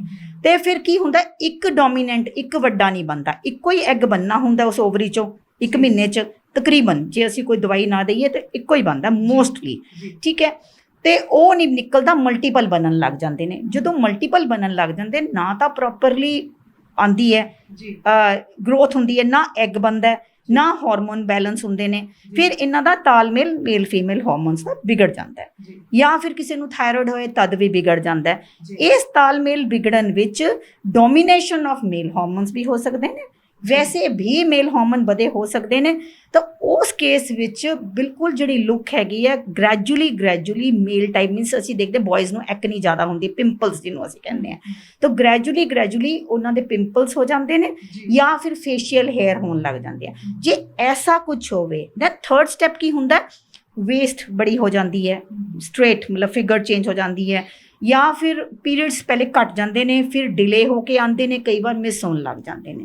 ਉਸ ਦੌਰਾਨ ਵਿੱਚ ਅਸੀਂ ਇਸ ਕੇਸ ਵਿੱਚ ਅਸੀਂ ਕਹਿੰਦੇ ਹਾਂ ਕਿ ਯੈਸ ਮਾਮਾ ਨੂੰ ਅਵੇਅਰਨੈਸ ਹੋਣੀ ਚਾਹੀਦੀ ਹੈ, ਕਦ ਡਾਕਟਰੀ ਸਹਾਇਤਾ ਲਈ ਜਾਣ, ਉਹਨਾਂ ਦੀ ਜਾ ਕੇ ਗੱਲ ਕਰੋ। ਇਹਨਾਂ 'ਚ ਮਤਲਬ ਥੋੜਾ ਲੰਬਾ ਸਮਾਂ ਟ੍ਰੀਟਮੈਂਟ ਚੱਲਦਾ, ਯੈਸ ਦੇ ਆਰ ਟ੍ਰੀਟੇਬਲ ਇਫ ਜਲਦੀ ਅਸੀਂ ਉਹਨਾਂ ਨੂੰ ਸੰਭਾਲ ਲੈਂਦੇ ਹਾਂ ਐਂਡ ਕੋਈ ਇੰਨੀ ਫਿਕਰ ਕਰਨ ਵਾਲੀ ਗੱਲ ਨਹੀਂ ਹੈ। ਬਟ ਯੈਸ ਅਵੇਅਰਨੈਸ ਨੌਲੇਜ ਦੇ ਬਗੈਰ ਗੱਲ ਨਹੀਂ ਬਣੇਗੀ, ਨਹੀਂ ਬਣੇਗੀ। ਜਦ ਤੱਕ ਅਸੀਂ ਦੁਨੀਆ ਨੂੰ ਅਵੇਅਰਨੈਸ ਨਹੀਂ ਕਰਾਂਗੇ ਗੱਲ ਨਹੀਂ ਬਣੇਗੀ। ਹੁਣ ਖਾਸ ਜਿਹੜਾ ਇੱਕ ਪਾਰਟ ਹੈਗਾ ਉਹਦੇ ਤੇ ਆ ਜਾਂਦੇ ਆ, ਇਸ ਗੱਲਬਾਤ ਦਾ ਭਾਗ ਹੈ ਪੀਰੀਅਡ ਦੇ ਦੌਰਾਨ। ਹੁਣ ਤਾਂ ਬਹੁਤ ਚੀਜ਼ਾਂ ਆ ਗਈਆਂ, ਪੈਡਸ ਆ ਗਏ, ਔਰ ਪੈਡਸ ਦੇ ਵਿੱਚ ਵੀ ਬਹੁਤ ਸਾਰੇ ਸਾਈਜ਼ਸ ਦੇ, ਬਹੁਤ ਸਾਰੇ ਤਰ੍ਹਾਂ ਦੇ, ਕਾਟਨ ਦਾ, ਜੈਲ ਵਾਲਾ, ਇਹ ਵੋ, ਔਰ ਮੈਂਸਟਰਲ ਕੱਪ ਜਿਹੜੀ ਹੈ ਲੇਟੈਸਟ ਜਿਹੜੀ ਤਕਨੀਕ ਹੈਗੀ ਆ। ਉਸ ਤੋਂ ਪਹਿਲਾਂ ਇਹਦੇ ਬਾਰੇ 'ਚ ਡਿਟੇਲ 'ਚ ਜਾਵਾਂ, ਜਿਹੜੇ ਲੋਕ ਅਜੇ ਵੀ ਔਰਤਾਂ ਆਪਣੀਆਂ ਬੱਚੀਆਂ ਨੂੰ ਕੱਪੜਾ ਵਰਤਣ ਦੀ ਸਲਾਹ ਦਿੰਦੀਆਂ, ਜਾਂ ਜਿਹੜੀਆਂ ਔਰਤਾਂ ਅਜੇ ਵੀ ਕੱਪੜਾ ਵਰਤ ਰਹੀਆਂ, ਹਾਈਜੀਨਿਕਲੀ ਉਹ ਕਿੰਨਾ ਕੁ ਸਹੀ ਆ? Menstrual hygiene is very very important. ਬਹੁਤ ਇੰਪੋਰਟੈਂਟ ਮੁੱਦਾ ਹੈ ਮੈਂਸਟਰਲ ਹਾਈਜੀਨ। ਜਿੰਨਾ ਇੰਪੋਰਟੈਂਸ ਹੈ ਮੈਂਸਟਰਲ ਹੋਣੇ ਦੀ, ਉਹਨਾਂ ਮੈਂਸਟਰਲ ਇਹੀ ਇੱਕ ਟਾਈਮ ਹੈ ਜਿਹਦੇ 'ਚ ਉਹਨੂੰ ਪਤਾ ਹੋਣਾ ਚਾਹੀਦਾ ਬੱਚੀ ਨੂੰ ਕਿ ਨੀਚੋਂ ਖੁੱਲਿਆ ਹੋਇਆ ਹੁੰਦਾ, ਉਹਦੇ ਬਲੱਡ ਸਾਈਨਸਸ ਖੁੱਲੇ ਹੋਏ ਹੁੰਦੇ, ਇਨਫੈਕਸ਼ਨ ਹੋਣ ਦਾ ਪੂਰਾ ਚਾਂਸ ਹੈ। ਜਿੰਨਾ ਇੰਪੋਰਟੈਂਸ ਹੈ ਕਿ ਮੈਂਸਟਰੇਸ਼ਨ ਤੋਂ ਬਾਅਦ ਕੀ ਚੀਜ਼ ਯੂਜ਼ ਕਰਨ ਦੀ, ਉਨੀ ਇੰਪੋਰਟੈਂਸ ਹੈ ਉਹਨੂੰ ਕਿਵੇਂ ਡਿਸਪੋਜ਼ ਆਫ ਕਰਨਾ, ਕਿਵੇਂ ਉਹਨੂੰ ਅੱਗੇ ਸੁੱਟਣਾ ਹੈਗਾ। ਠੀਕ ਹੈ। ਅਬ ਮੈਂਸਟਰੇਸ਼ਨ ਵਾਸਤੇ ਪੁਰਾਣੇ ਜ਼ਮਾਨੇ 'ਚ ਅਸੀਂ ਪਾਥੀਆਂ ਤੋਂ ਲੈ ਕੇ, ਕੱਪੜੇ ਤੋਂ ਲੈ ਕੇ, ਬਹੁਤ ਕੁਝ ਪੁਰਾਣੇ ਸਰਾਣੇ ਲੀਰਾਂ ਤੋਂ ਲੈ ਕੇ ਅਸੀਂ ਸ਼ੁਰੂ ਹੋਏ ਸੀਗੇ। ਬਟ ਗ੍ਰੈਜੂਅਲੀ ਪੈਡਸ ਤੇ ਆਏ, ਪੈਡਸ ਕਮਰਸ਼ਲਾਈਜ਼ ਹੋਏ, ਡਿਜ਼ਾਈਨ ਐਂਡ ਐਵਰੀਥਿੰਗ ਹੋਣੇ ਲੱਗੇ। ਹੁਣ ਅਸੀਂ ਫਿਰ ਕਹਿਣ ਲੱਗੇ ਕਿ ਪਲਾਸਟਿਕ ਲੱਗਦਾ ਇਹਦੇ ਨੀਚੇ, ਹੁਣ ਅਸੀਂ ਬਾਇਓਡਿਗ੍ਰੇਡੇਬਲ ਪੈਡਸ ਤੇ ਆ ਗਏ, ਜਿਹਦੇ 'ਚ ਅਸੀਂ ਚਾਹੇ ਕਾਟਨ ਲੈ ਲਿਆ, ਕਦੇ ਕੋਕੋਨਟ ਫਾਈਬਰ, ਮਤਲਬ ਡਿਪੈਂਡ ਕਰਦਾ ਕਿੰਨੀਆਂ ਬਾਇਓਡਿਗ੍ਰੇਡੇਬਲ ਆ ਗਏ। ਤੇ ਬਟ ਟੂ ਸਟਾਰਟ ਵਿਦ ਕੱਪੜੇ ਦਾ ਯੂਜ਼ੇਜ ਕੋਈ ਗਲਤ ਗੱਲ ਨਹੀਂ ਹੈ, ਠੀਕ ਹੈ। ਬਟ ਬਸ਼ਰਤੇ ਕਿ ਇੱਕ ਕੱਪੜਾ ਸਾਫ਼ ਹੋਣਾ ਚਾਹੀਦਾ, ਕਾਟਨ ਹੋਣਾ ਚਾਹੀਦਾ, ਐਬਜ਼ੋਰਬੈਂਟ ਹੋਣਾ ਚਾਹੀਦਾ, ਪ੍ਰੋਪਰ ਧੁਲਿਆ ਹੋਇਆ ਹੋਣਾ ਚਾਹੀਦਾ। ਬਟ ਐਬਜ਼ੋਰਪਸ਼ਨ ਪਾਰ ਜਿਹੜੀ ਹੈਗੀ ਹੈ, ਉਹਦੀ ਸ਼ਮਤਾ ਹੈਗੀ ਹੈ ਅਬਜ਼ੋਰਬ ਕਰਨ ਦੀ ਜਾਂ ਚੂਸਣ ਦੀ ਬਲੱਡ ਦੀ, ਤਾਂ ਕਿ ਬੱਚੇ ਦੇ ਕੱਪੜੇ ਨਾ ਖਰਾਬ ਹੋਣ, ਉਹ ਥੋੜ੍ਹੀ ਜਿਹੀ ਘੱਟ ਹੁੰਦੀ ਹੈ। ਇਹਦੀ ਵਰਤੋਂ ਜਿਹੜੀ ਹੈਗੀ ਹੈ ਇਟਸ ਓਕੇ, ਠੀਕ ਹੈ। ਲੇਅਰ ਵਿੱਚ ਜਿਹੜਾ ਨਹੀਂ ਅਫੋਰਡ ਕਰ ਸਕਦਾ, ਜਿਹਦੇ ਕੋਲ ਨਹੀਂ ਜਾ ਸਕਦਾ, ਪਹੁੰਚ ਲਿਆ ਜਾ ਸਕਦਾ, ਕੋਈ ਗੱਲ ਨਹੀਂ। ਉਹਨੂੰ ਜਦੋਂ ਤੁਸੀਂ ਬਾਹਰ ਕੱਢਦੇ ਹੋ, ਚੇਂਜ ਕਰਦੇ ਹੋ, ਇੱਕ ਪਲਾਸਟਿਕ ਦੇ ਕਿਸੇ 'ਚ ਮਤਲਬ ਸੀਲ ਪ੍ਰੂਫ ਲਿਫਾਫੇ 'ਚ ਪਾ ਕੇ, ਕਿਸੇ ਘਰੋਂ ਬਾਹਰ ਵੀ ਅਗਰ ਬੱਚੀ ਨੇ ਚੇਂਜ ਕੀਤਾ, ਉਹ ਤੋਂ ਬਾਅਦ ਉਹਨੂੰ ਸਾਬਣ ਪਾਣੀ ਨਾਲ ਧੋਇਆ ਹੋਣਾ ਚਾਹੀਦਾ ਤੇ ਧੁੱਪੇ ਸੁਕਾਇਆ ਹੋਇਆ ਹੋਣਾ ਚਾਹੀਦਾ। ਸਨ ਡਰਾਈ ਇਜ਼ ਵੈਰੀ ਇੰਪੋਰਟੈਂਟ। ਉਹਦੇ 'ਚ ਕੀਟਾਣੂ ਮਾਰਨ ਦੀ ਪੂਰੀ ਸ਼ਕਤੀ ਹੈ। ਆਪਾਂ ਨੇ ਕੋਲ ਸੂਰਜ ਦੇਵਤਾ ਆਪਣਾ ਇੰਡੀਆ ਵਿੱਚ ਤਾਂ ਮਤਲਬ ਬਿਲਕੁਲ ਮੁਫਤ ਤੇ ਸਭ ਨਾਲ ਵਧੀਆ ਹੈਗੇ ਆ ਆਪਾਂ ਨੂੰ ਇੱਕ, ਤੇ ਉਹਨੂੰ ਦੈਟ ਇਜ਼ ਇੰਪੋਰਟੈਂਟ ਕਿ ਸਾਨੂੰ ਇੱਕ ਤਾਂ ਡਿਸਪੋਜ਼ਲ ਪਤਾ ਹੋਣਾ ਚਾਹੀਦਾ, ਇਹ ਤਾਂ ਰੀਯੂਜ਼ੇਬਲ ਹੈ, yes it is not bed ਬਿਲਕੁਲ। ਬਾਕੀ ਰਹੀਆਂ ਪੈਡਸ ਦਾ ਤਾਂ ਕੋਈ ਜਿੰਨਾ ਜਿਹਨੇ ਯੂਜ਼ ਕਰਨਾ, ਕੋਈ ਉਹ ਨਹੀਂ, ਕੋਈ ਪੈਸੇ ਦਾ, ਕੋਈ ਡਿਜ਼ਾਈਨ। ਹਮੇਸ਼ਾ ਇਹ ਚੀਜ਼ ਹੁੰਦੀ ਹੈ ਕਿ ਕਿੰਨੀ ਟਾਈਮਿੰਗ ਤੱਕ ਅਸੀਂ ਪੈਡ ਨੂੰ ਰੱਖਦੇ ਹਾਂ, ਔਰ ਅੱਜ ਕੱਲ੍ਹ ਇਹਨਾਂ ਚੀਜ਼ਾਂ ਨੂੰ ਲੈ ਕੇ ਬੇਹੱਦ ਰੌਲਾ ਪੈਂਦਾ ਕਿ ਜਿਹੜੇ ਜੈਲੀ ਪੈਡਸ ਹੈਗੇ, ਹਾਲਾਂਕਿ ਕਿਹਾ ਜਾਂਦਾ ਕਿ ਇਹ ਜ਼ਿਆਦਾ ਦੇਰ ਸੋਖਣ ਦੀ ਸਮਰੱਥਾ ਰੱਖਦੇ ਆ, ਇਹ ਤੁਹਾਡੇ ਕੱਪੜੇ ਨਹੀਂ ਖਰਾਬ ਹੋਣ ਦਿੰਦੇ, ਪਰ ਇਹਦੇ ਸਿਹਤ ਨੂੰ ਲੈ ਕੇ ਕੁਝ ਨੈਗੇਟਿਵ ਖਬਰਾਂ ਵੀ ਤਾਂ ਇਹਦੇ ਮਾਮਲੇ 'ਚ ਆਈਆਂ। ਨਹੀਂ, ਦੇਖੋ ਮੈਂਸਟਰੇਸ਼ਨ ਨੂੰ ਸੰਭਾਲਣ ਵਾਸਤੇ ਜਿਹੜੇ ਸਮਾਨ ਯੂਜ਼ ਕੀਤਾ ਜਾਂਦਾ, ਅਸੀਂ ਕੱਪੜਾ, ਪੈਡ, ਇੱਕ ਹੁੰਦਾ ਟੈਂਪੋਨਸ। ਟੈਂਪੋਨ ਇਜ਼ ਸਮਥਿੰਗ ਜਿਹੜੀ ਇੱਕ ਕੰਪਰੈਸਡ ਕਾਟਨ ਹੁੰਦੀ ਹੈ, ਉਹਦਾ ਬਣਾਇਆ ਹੋਇਆ ਹੁੰਦਾ, ਉਹਨੂੰ ਵਜਾਈਨਾ 'ਚ ਇੰਸਰਟ ਕਰ ਦਿੰਦੇ ਆ। ਯੂਜੂਲੀ ਮਤਲਬ ਆਪਣੇ ਇੰਡੀਆ 'ਚ ਅਨਮੈਰਿਡ ਗਰਲਸ ਨਹੀਂ ਯੂਜ਼ ਕਰਦੀਆਂ, ਦੋ there is no ਹਾਰਮ in it ਅਗਰ ਬਚਾ ਕੇ ਯੂਜ਼ ਕੀਤਾ ਜਾਵੇ। ਤੇ ਤੀਸਰੀ ਚੀਜ਼ ਹੈ ਮੈਂਸਟਰਲ ਕੱਪ ਹੈ, ਜਿਹੜਾ ਇੱਕ ਲੇਟੈਕਸ ਮਤਲਬ ਰਬੜ ਦਾ ਬਣਿਆ ਹੋਇਆ, ਬਟ ਟੌਕਸਿਨ ਫ੍ਰੀ ਕਰਕੇ, ਮਤਲਬ ਐਂਟੀ ਐਲਰਜਿਕ ਮਟੀਰੀਅਲ ਦਾ ਬਣਿਆ ਹੁੰਦਾ, ਠੀਕ ਹੈ। ਅਬ ਰਹਿ ਪੈਡ, ਜੈਲ ਯੂਜ਼ ਕਰੋ ਨਾ ਯੂਜ਼ ਕਰੋ, ਕਿੰਨਾ ਅਬਜ਼ੌਰਪਸ਼ਨ ਯੂਜ਼ ਕਰੋ, ਇਟ ਇਜ਼ ਓਕੇ। ਬਟ ਅਗਰ ਪੈਡ ਸਾਫ ਸੁਥਰਾ ਹੈ, ਓਪਨ 'ਚ ਨਹੀਂ ਪਿਆ ਹੋਇਆ, ਤੁਸੀਂ ਉਸੇ ਟਾਈਮ ਖੋਲ ਰਹੇ ਹੋ, ਤਾਂ ਇਟ ਇਜ਼ ਸੇਫ, ਕੋਈ ਕੁਝ ਨਹੀਂ। ਬਟ ਜਿਹੜਾ ਟੈਂਪੂਨ ਹੈਗੇ ਹੈ, ਟੈਂਪੂਨ ਅਸੀਂ ਕੰਪਰੈਸਡ ਕਾਟਨ ਹੈ, ਇਹ ਤਾਂ ਪੈਡ ਤਾਂ ਦਿਖ ਜਾਂਦਾ ਕਿ ਪੀਰੀਅਡਸ ਖਤਮ ਹੋ ਗਏ ਹੁਣ ਬਦਲ ਲਓ, ਔਰ ਜਿਹੜਾ ਪੈਡ ਹੈਗੇ ਆ ਉਹ 6 ਘੰਟੇ 'ਚ ਤਾਂ ਬਦਲਣਾ ਹੀ ਬਦਲਣਾ ਚਾਹੀਦਾ, ਠੀਕ ਹੈ। ਡਿਪੈਂਡਸ ਔਨ ਦਾ ਫਲੋ, 3 ਘੰਟੇ 'ਚ ਬਦਲਣ ਦੀ ਲੋੜ ਪੈਂਦੀ ਹੈ, ਠੀਕ ਹੈ। ਸ਼ੁਰੂ ਦੇ ਪਹਿਲੇ ਦੂਜੇ ਦਿਨ ਜ਼ਿਆਦਾ ਫਲੋ ਹੋ ਗਿਆ ਤਾਂ ਜ਼ਿਆਦਾ ਬਦਲਣ ਦੀ ਲੋੜ ਪੈ ਗਈ, ਤੇ ਉਹਨੂੰ ਅਸੀਂ ਡਿਸਪੋਜ਼ ਆਫ ਵੀ ਕਰ ਦਾਂਗੇ, ਸਾਨੂੰ ਦਿਖਾਈ ਦੇ ਰਿਹਾ। ਪਰ ਅਸੀਂ ਦੇਖਿਆ ਜਿਹੜੇ ਲੋਕ ਟੈਂਪੋਨ ਯੂਜ਼ ਕਰਦੇ ਨੇ ਉਹ ਕੀ ਹੈ, ਉਹ ਭੁੱਲ ਜਾਂਦੇ ਨੇ। ਅਗਰ ਉਹ ਭੁੱਲ ਗਏ, ਇੱਕ ਤਾਂ ਵੈਸੇ ਵੀ ਕਾਟਨ ਦੇ ਬਣੇ ਹੋਏ ਹੈ, I don't know how much pesticides insecticides use ਹੋਏ ਹੋਏ ਨੇ, ਅਗਰ ਅੰਦਰ ਰਹਿ ਗਿਆ ਦੇਰ ਇਜ਼ ਅ ਪ੍ਰੋਬਲਮ ਜਿਹਨੂੰ ਅਸੀਂ ਟੌਕਸਿਕ ਸ਼ੌਕ ਸਿੰਡਰੋਮ ਕਹਿੰਦੇ ਆ, ਤਾਂ ਉਹ ਵੀ ਹੋਣ ਦੇ ਚਾਂਸਸ ਹੈਗੇ ਆ। ਇੱਕ ਤਾਂ ਇਹ ਭੁੱਲਣਾ ਨਹੀਂ, ਠੀਕ ਹੈ। ਫਿਰ ਲਾਸਟ ਵਿੱਚ ਆਇਆ ਮੈਂਸਟਰੁਅਲ ਕੱਪ। ਮੈਂਸਟਰੁਅਲ ਕੱਪ ਜਿਹੜਾ ਹੈਗਾ 3 ਸਾਈਜ਼ਸ ਵਿੱਚ ਅਵੇਲੇਬਲ ਹੈ। ਇੱਕ ਬਿਲਕੁਲ ਬੱਚਿਆਂ ਵਾਸਤੇ ਹੈ, ਇੱਕ ਜਿਨ੍ਹਾਂ ਨੇ ਬੱਚਿਆਂ ਨੂੰ ਜਨਮ ਨਹੀਂ ਦਿੱਤਾ, ਯੰਗ ਵਿਮਨ ਜਿਨ੍ਹਾਂ ਨੇ ਬੱਚਿਆਂ ਨੂੰ ਜਨਮ ਨਹੀਂ ਦਿੱਤਾ, ਮੀਡੀਅਮ ਸਾਈਜ਼ ਹੈ। ਇੱਕ ਲਾਰਜ ਸਾਈਜ਼ ਹੈ ਫॉर ਹੈਵੀ ਵਿਮਨ ਐਂਡ ਜਿਨ੍ਹਾਂ ਨੇ ਮਲਟੀਪਲ, ਜਿਨ੍ਹਾਂ ਦੀ 1-2 ਪ੍ਰੈਗਨੈਂਸੀਜ਼ ਹੋ ਚੁੱਕੀਆਂ, ਡਿਪੈਂਡਸ ਸਾਈਜ਼ ਆਫ ਉਹਦੇ ਨਾਲ। ਮੈਂਸਟਰੁਅਲ ਕੱਪ ਅੱਜ ਕੱਲ੍ਹ ਬਹੁਤ ਉਹਦੇ ਚਲਨ 'ਚ ਹੈ ਕਿ ਤੁਸੀਂ ਮੈਂਸਟਰੁਅਲ ਕੱਪ ਯੂਜ਼ ਕਰ ਲਓ, ਬਿਕੋਜ਼ ਇਹਨੂੰ ਸੁੱਟਣਾ ਨਹੀਂ ਪੈਂਦਾ, ਸਾਡੀ এনवायरमेंट ਨਹੀਂ ਮਤਲਬ ਉਹ ਹੁੰਦੀ। ਯੈਸ ਹੈ ਤਾਂ ਪਲਾਸਟਿਕ ਰਬੜ ਹੈ, ਸਪੈਸ਼ਲ ਮਟੀਰੀਅਲ ਨਾਲ ਬਣਿਆ ਹੋਇਆ, ਤੇ ਉਹਨੂੰ ਤੁਸੀਂ ਕੱਢੋ every 4 to 6 hours 4 hours wash ਕਰੋ ਐਂਡ ਦੈਨ ਯੂਜ਼ ਕਰੋ। ਬਟ ਇੱਕ ਸਾਈਕਲ ਤੇ ਦੂਜੇ ਸਾਈਕਲ ਦੇ ਵਿੱਚ ਉਹਨੂੰ ਬੋਇਲ ਕਰਕੇ ਉਹਨੂੰ ਗਰਮ ਪਾਣੀ ਨਾਲ ਸਾਫ਼ ਕਰਕੇ ਰੱਖੋ। ਇਹ ਵੀ ਮੈਮ ਜਾਣਨਾ ਚਾਹੁੰਦੇ ਆ ਕਿ ਕੀ ਮਤਲਬ ਜਿਹੜੀ ਮੈਂਸਟਰੁਅਲ ਕੱਪ ਦੀ ਤੁਸੀਂ ਗੱਲ ਕੀਤੀ ਹੈ, ਪੈਡਸ ਦਾ ਤਾਂ ਸਾਨੂੰ ਪਤਾ ਹੈ ਕਿ 3 ਜਾਂ 6 ਘੰਟੇ ਬਾਅਦ ਤੁਸੀਂ ਜ਼ਰੂਰ ਚੇਂਜ ਕਰੋ, ਤੇ ਉਹਨੂੰ ਡਿਸਟਰੋਏ ਕਰਨ ਦਾ ਤਰੀਕਾ ਸਭ ਨੂੰ ਪਤਾ ਹੈ। ਪਰ ਜਿਹੜੇ ਮੈਂਸਟਰੁਅਲ ਕੱਪਸ ਦੇ ਬਾਰੇ 'ਚ ਵੀ ਮੇਰੀ ਇੱਧਰ ਆਉਣ ਤੋਂ ਪਹਿਲਾਂ ਮੈਂ ਆਪਣੀਆਂ ਦੋਸਤ ਜਿਹੜੀਆਂ ਕੁੜੀਆਂ ਹੈਗੀਆਂ ਉਹਨਾਂ ਨਾਲ ਗੱਲਬਾਤ ਕੀਤੀ ਜਿਹੜੀਆਂ ਯੂਜ਼ ਕਰਦੀਆਂ, ਉਹਨਾਂ ਦਾ ਕਹਿਣਾ ਸੀ ਕਿ ਇੱਕ ਤਾਂ ਇਹਦੇ ਬਾਰੇ 'ਚ ਜ਼ਰੂਰ ਪੁੱਛੋ, ਭਾਵੇਂ ਕਿ ਅਸੀਂ ਉਹਨੂੰ 2-3 ਵਾਰ ਯੂਜ਼ ਕਰਨ ਤੋਂ ਬਾਅਦ ਬੋਇਲ ਕਰਕੇ ਰੱਖ ਸਕਦੇ ਲੰਬਾ ਟਾਈਮ, ਫਿਰ ਵੀ ਕਿੰਨਾ ਟਾਈਮ ਜਿਹੜਾ ਸਾਨੂੰ ਵਰਤਣਾ ਚਾਹੀਦਾ। ਔਰ ਦੂਜੀ ਚੀਜ਼ ਉਹਨਾਂ ਦਾ ਕਹਿਣਾ ਸੀ ਕਿ ਜਦੋਂ ਫਲੋ ਘੱਟ ਹੁੰਦਾ, ਜਦੋਂ ਆਖਰੀ ਦਿਨ ਹੁੰਦੇ ਆ ਮਾਹਵਾਰੀ ਦੇ, ਉਸ ਵੇਲੇ ਇੱਕ ਸਮੈਲ ਜਿਹੜੀ ਹੈ ਮਹਿਸੂਸ ਹੋਣ ਲੱਗ ਪੈਂਦੀ ਆ, ਉਹਦਾ ਕੀ ਕੌਜ਼ ਕੀ ਹੋ ਸਕਦਾ ਹੈ? ਇੱਕ ਤਾਂ ਰਿਹਾ ਮੈਂਸਟਰੁਅਲ ਕੱਪ ਦਾ। ਮੈਂਸਟਰੁਅਲ ਕੱਪ ਜਿਹੜਾ ਹੈਗਾ ਅਸੀਂ ਕੁਝ ਮਹੀਨੇ ਯੂਜ਼ ਕਰ ਸਕਦੇ ਹਾਂ, ਮੇਬੀ 6 months, ਡਿਪੈਂਡਸ ਕਿ ਵੀ ਕਿਸ ਤਰ੍ਹਾਂ ਦੀ ਕੰਪਨੀ ਹੈਗੀ ਹੈ, ਕਿ ਉਹਨਾਂ ਦੀ ਸ਼ੈਲਫ ਲਾਈਫ ਹੈਗੀ ਉਹਦੇ ਮੁਤਾਬਿਕ, ਠੀਕ ਹੈ। ਇੱਕ ਸਟੋਰੇਜ ਇਜ਼ ਵੈਰੀ ਇੰਪੋਰਟੈਂਟ, ਕਿਸੇ ਚੀਜ਼ ਬਹੁਤ ਗਰਮ ਜਗ੍ਹਾ 'ਚ ਨਹੀਂ ਸਟੋਰ ਕਰਨਾ, ਕਿਤੇ ਇੱਕ ਸਾਈਡ 'ਤੇ ਜਿੱਥੇ ਬਹੁਤ ਧੁੱਪ ਪੈਂਦੀ ਹੋ, ਜਿਹੜੇ ਰਬੜ ਦੇ ਚੇਂਜਸ ਵਿੱਚ ਆਉਣ, ਠੀਕ ਹੈ ਨਾ। ਕਿਸੇ ਉਹਦਾ ਆਪਣਾ ਇੱਕ ਬਾਕਸ ਹੁੰਦਾ, ਕਵਰ ਹੁੰਦਾ, ਜਿਹਦੇ 'ਚ ਅਸੀਂ ਬੋਇਲ ਕਰਨ ਤੋਂ ਬਾਅਦ ਪ੍ਰੋਟੈਕਟਡ ਉਹਨੂੰ ਕਿਸੇ ਡਰਾਅਰ ਵਿੱਚ ਰੱਖ ਦਾਂਗੇ, ਔਰ ਨੈਕਸਟ ਟਾਈਮ ਫਸਟ ਯੂਜੇਸ ਤੋਂ ਪਹਿਲਾਂ ਕਲੀਨ ਕਰਕੇ ਫਿਰ ਯੂਜ਼ ਕਰਾਂਗੇ। ਦੂਜੀ ਪੁਆਇੰਟ ਤੁਹਾਡਾ ਰਿਹਾ ਜਿਹੜਾ ਸਮੈਲ ਕਿਉਂ ਆਉਂਦੀ ਹੈ। ਸਮੈਲ ਇਸ ਲਈ ਆਉਂਦੀ ਹੈ ਕਿ ਜਦ ਇਹ ਬਲੱਡ ਐਕਸਪੈਲ ਹੁੰਦਾ outside the body, it gets oxidised, ਮਤਲਬ ਉਹਦੀ ਚੇਂਜਸ ਵਿਦ এনवायरमेंटल ਆਕਸੀਜਨ ਨਾਲ। ਉਹਦੀ ਦੇਖੋ ਜਿਹੜਾ ਬਲੱਡ ਹੈਗਾ ਉਹ ਬਹੁਤ ਇੰਪੋਰਟੈਂਟ ਕਲਚਰ, ਬੜਾ ਬੜੀਆ ਕਲਚਰ ਮੀਡੀਆ ਹੈਗਾ, ਠੀਕ ਹੈ। ਕਲਚਰ ਮੀਡੀਆ ਹੈਗੇ ਆ। ਤੁਸੀਂ ਜਿਹੜਾ ਜਦੋਂ ਉਹ ਪੈਡ ਭਰਿਆ ਹੋਇਆ ਤੁਸੀਂ ਨਹੀਂ ਚੇਂਜ ਕਰੋਗੇ, ਇਟ ਵਿਲ ਇਨਵਾਈਟ ਸੋ ਮੈਨੀ things, bacteria, fungus, and specially with changes oxygen ਦੇ ਨਾਲ ਮਿਲ ਕੇ ਕੁਝ ਕੈਮੀਕਲ ਚੇਂਜਸ ਕਰੇਗਾ ਤਾਂ ਸਮੈਲ ਆਏਗੀ। So private parts also have to be cleaned and अपना पैड है also वो भी चेंज करना जरूरी है। ਪ੍ਰਾਈਵੇਟ ਪਾਰਟਸ ਨੂੰ ਵੀ ਕਲੀਨ ਹੈ, ਐਂਡ ਕਲੀਨਿੰਗ ਵੀ ਅਸੀਂ ਸਾਨੂੰ ਬੱਚਿਆਂ ਨੂੰ ਸਮਝਾਉਣਾ ਪੈਂਦਾ ਕਿ ਜਿਹੜੇ ਤੁਸੀਂ ਵਾਈਪਿੰਗ ਐਂਡ ਕਲੀਨਿੰਗ ਹੈ, ਤੁਹਾਨੂੰ ਅੱਜ ਕੱਲ੍ਹ ਜਿਹੜੀ ਪੀਰੀਨੀਅਲ ਵਾਸ਼ ਇਹ ਉਹ ਆਏ ਹੈ, ਇਹਨਾਂ ਨਾਲ ਕੋਈ ਜ਼ਰੂਰੀ ਨਹੀਂ ਕਲੀਨ ਕਰਨਾ, ਠੀਕ ਹੈ। ਅਸੀਂ ਨਾਰਮਲ ਉਲਟਾ ਬਹੁਤ ਸਾਰੀ ਸਾਬਣਾਂ ਤੇ ਯੂਜ਼ ਕਰਕੇ ਅਸੀਂ ਪੀਐਚ ਚੇਂਜ ਕਰ ਲੈਂਦੇ ਹਾਂ ਵਜਾਈਨਾ ਦਾ। ਜਦੋਂ ਅਸੀਂ ਵਜਾਈਨਾ ਦਾ ਪੀਐਚ ਵੈਲਿਊ ਚੇਂਜ ਕਰ ਲੈਂਦੇ ਹਾਂ ਤਾਂ ਕੀ ਹੁੰਦਾ ਕਿ ਜਿਹੜੇ ਸਾਡੇ ਗੁੱਡ ਬੈਕਟੀਰੀਆ ਹੁੰਦੇ ਨੇ, ਜਿਹਨੂੰ ਅਸੀਂ ਲੈਕਟੋਬੈਸਿਲਸ ਕਹਿੰਦੇ ਆ, ਅਗਰ ਡੋਡਲਨ ਬੈਸਿਲਸ ਕਹਿੰਦੇ ਆ, ਤੇ ਜਿਹੜੇ ਅੱਛੇ ਜਿਹੜਾ ਪੀਐਚ ਚੇਂਜ ਕਰ ਲੈਂਦੇ ਆ, ਜਿਹੜੇ ਗੁੱਡ ਬੈਕਟੀਰੀਆ ਉਹ ਹੋ ਜਾਂਦੇ ਖਤਮ, ਤੇ ਬੈਡ ਬੈਕਟੀਰੀਆ ਆ ਜਾਂਦੇ ਨੇ।